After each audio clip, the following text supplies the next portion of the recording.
Ann, Alice, Katie, to all the spouses, the grandchildren, Sister Kathy and Brother John, thank you for giving Hillary and me the chance to say a few words. Mr. President, President and Mrs. Obama, Vice President Gore, all the members of Congress and the diplomatic corps and cabinets past and present, and especially to all of you who had the distinct honor and I hope the joy of working with Madeleine Albright. Our last conversation was 2 weeks before she passed away. And we always spent the first few minutes telling stories that we swore were true and joking with each other. And then I said, tell me how you're feeling. She said, look, I got a little problem here, but I've got a perfectly good doctor. I'm doing exactly what he tells me to do. So I'm getting good care, and whatever happens will be the best outcome I can get. Let's don't waste any time on that. The only thing that really matters is what kind of world we're going to leave to our grandchildren. I will never forget that conversation as long as I live. It was so perfectly Madeleine. Yeah, I'd like to live to be 90, 95, 100. But the thing that really matters is what's going to happen to our grandchildren's generation. Are we going to lose our freedom? Are we going to lose our democracy? Have we decided, after all, that all that matters are our differences in this fleeting life instead of what we have in common? And so, Madeleine made a decision that with her last breath, she would go out with her boots on. In this case, supporting President Biden and all of America's efforts to help Ukraine.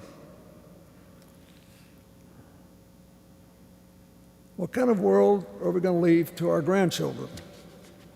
That question's kind of up in the air, but not because of Madeleine Albright. I was honored to be part of her life for more than 30 years. I was thrilled when Chelsea got to meet her, and what an influence she had on Chelsea and lots of other young women. I was amazed by the friendship she formed with Hillary and grateful for that. But I met her a long time ago. She was working in the Dukakis campaign, and I'm a graduate of Georgetown where she taught, so I knew her by reputation, and I knew she'd been voted the best teacher by the students twice. But when I finally met her, I realized that she was even better than advertised. She was smart, tough-minded, talented.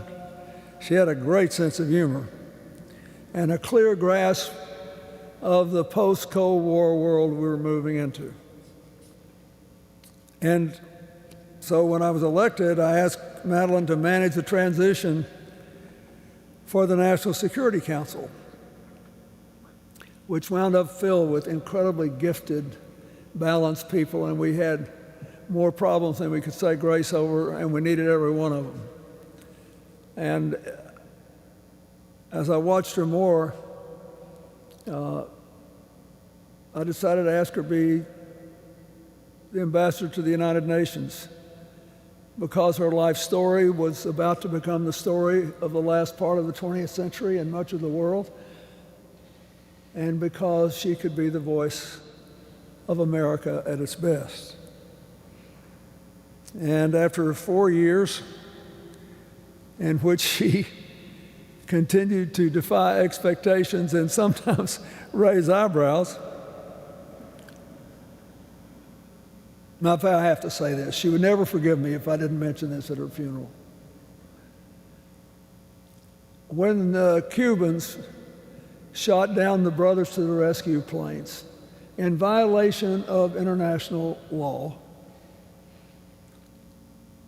they had a conversation which Madeleine got a copy of on their radios between the planes about how they had shown their cojones by shooting down a totally defenseless couple of planes that were dropping pro-democracy leaflets in Cuba.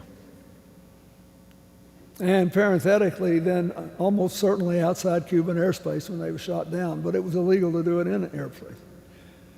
So Madeleine says, that's not cojones, that's cowardice. And all of a sudden, it was on the lips of everybody in South Florida. And she was being criticized. Some people said it's so undiplomatic, it's unladylike in South America. It's all this, on this, on that. And I called her and I said, I'm just jealous. It's the best line delivered by anybody in this administration since I've been here. And keep on going. And it was great. We spent a happy day together. 2 years ago in Kosovo, 20 years after the conflict there, freed them of a genuine threat of genocide. We walked hand in hand through Pristina on a sunny, sunny June day. Down the street, there were about 250,000 people there. It's a lot of people in a small country like that. And we came to the subject of our stroll, which was a beautiful bust of Madeleine in a shrub-surrounded, tall stand that was their tribute to her for being there for them. We see that legacy honored. All the things she did with Kosovo, with Bosnia, we see it in so many ways. Today, we have the president, the prime minister, and the former president of Kosovo here. We have the foreign minister of Bosnia and Herzegovina. It took us until the slaughter of Srebrenica, but finally we got enough people together to do what's now being done in a different way to try to save Ukraine. From the day she entered the UN till the day she left, she tried to stick up for people who were left out and left behind, and in spite of all of its imperfections, and we all know them, I'm very grateful that the peace is held in Bosnia for now more than 26 years. We see her legacy honored here by the presence of the Vice President of Colombia, where Madeleine believed being a good neighbor was dealing with a country that was the oldest democracy in South America, where a third of the land was then under control of the narco-traffickers with Plan Colombia. And just a few years later, the 50th anniversary of the Inter-American Development Bank was held in Medellin, formerly the drug capital of the world. She believed in that. She believed in the integrity of all the former republics of the Soviet Union. And I believe the president of Georgia is here today, and I'm very grateful for that. I'm grateful that she was an aggressive voice supporting Vice President Gore when we were trying to sound the alarm on climate change. And we didn't always win, in case you didn't notice. For example, when Al flew to Japan to get the Kyoto Accord, the first ever international agreement on climate change. The Senate voted against it 98-0 before he got off the airplane home. But Madeleine thought it was the right thing to do, and she kept banging the drum. And I think time has proved her out. The Secretary of State's job, as I came to learn firsthand, is a traveling job. I was fortunate to travel many miles with her. When I first heard that she'd passed away, the very first thing I did, I was home in New York, was to go into the kitchen and look at these two beautiful paintings from Haiti that Madeleine gave Hillary and me, because she knew how much we cared about what happened there. And there are just so many things that I remember. I remember that in addition to Colombia, she was always interested in Argentina, not only because they were a very strong ally of the United States, but because when I went on the state visit there and she went with me, I went into, with Hillary, we went into a dance hall in downtown Buenos Aires, and there was Madeleine dancing a mean tango. The rest of us were looking for lessons. She was looking for the dance floor. She was always about a half a step ahead on a lot of these things that matter a lot. I'm saying this all because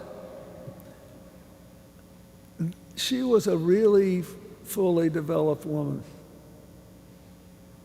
I mean, her life was sort of a microcosm of the late 20th century in Europe and the United States. Her family was run out of their home first by Hitler and then by Stalin. She came to America still not knowing the true story of her family and what they had done to survive. After she was Secretary of State, she finally learned that she was actually raised Jewish and had 3 of her 4 grandparents die in the Holocaust. But somehow in the middle of all that, we gave a distinguished Czech diplomat and his family a chance to come to America as refugees. And their daughter wound up becoming ambassador to the UN and Secretary of State, and doing lots of other good things. She made us laugh, she made us cry, some of us she made mad. But she had a full, hopeful life because she knew what she believed in, she knew what she was for, she knew what she was against. And she wanted other people to feel the same way and then to talk about it instead of kill each other over it. That's basically her simple political philosophy. Today, we see in Ukraine all too tragically what Madeleine always knew, that the advance of freedom is neither inevitable or permanent, and that in politics, where the lure of power is strong and the temptation to abuse it is often irresistible, there are no permanent victories or defeats. Her book on fascism was one of many she wrote. I personally love the one she wrote comparing the relationship of religion and politics in different countries. She just was curious. I want you to remember that. She was a great Secretary of State. She did 20 other things I could mention. But the most important thing is God gave her a fine mind, a wealth of experience for anybody who was willing to pay attention to it. And she made the most of it, not just for herself, but for other people. She loved this country more than you will ever know. And one of my proudest sad moments was when we went together to Václav Havel's funeral. And I believe that his wife Dagmar and high officials of the Czech government are here today too. Madeleine spoke for the United States. And we were in the National Cathedral. It was freezing cold. And Madeleine got up and started mourning and paying tribute to her friend in their native tongue. The impact on the audience was electric. She spoke about 5 languages, I think, 4 more than I do anyway. Some would say 5, but anyway, the impact was electric. And I kept thinking, this is what America is about. That a hardworking immigrant family could come here and it could come to this. So I ask you, Madeleine said once that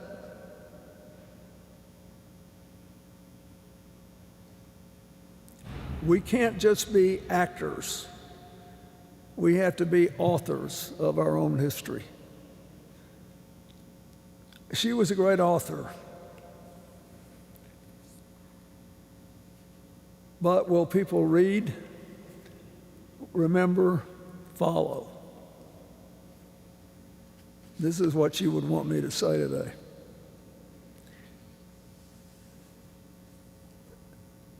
I had a good life. I was happy. I was so blessed in my family and my work and friends. But freedom and democracy and the rule of law are not permanently enshrined just because we've survived 200 plus years. Now, think about the world you want for your grandchildren and work for it. We love you, Madeleine. We miss you. But I pray to God we never stop hearing you. Just sit on our shoulder and nag us to death till we do the right thing. God bless you. Thank you.